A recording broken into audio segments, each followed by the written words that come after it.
ভালোবাসা যদি শুধু ভালোবাসেই থাকে তাহলে আবু তালেবের চেয়ে কেউ ভালোবাসা দেখাইতে পারে না দুনিয়ায়।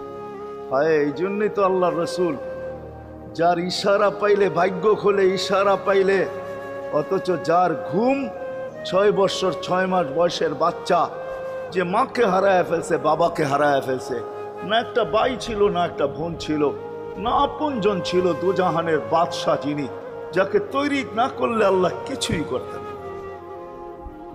আল্লাহ আদম আলাইহিস সালামকে বলছিলেন, লাউলাহু লামা খালাকতুকা ইয়া আদম, আদম ইনি না হলে তোমার অস্তিত্ব হতো না। তোমার অস্তিত্ব কেন, কিছুই হতো না। কোরআন তো আমাকে বুঝায়, ওয়ামা আরসালনাকা ইল্লা রাহমাতাল লিল আলামিন। এই আয়াত আমাকে বুঝায় আল্লাহর রসুলের রহমতের কোষ্টি পাথরে মনে হয় আরশও তৈরি হয়েছে, কুরসিও তৈরি হয়েছে, এর ছোঁয়ায় তৈরি হয়েছে। রসুলকে আল্লাহ রহমত বানাইছেন, এক কোষ্টি পাথর, এক পাথর, পরশ পাথর, যার ছোঁয়া দিছেন আর তৈরি হয়েছে।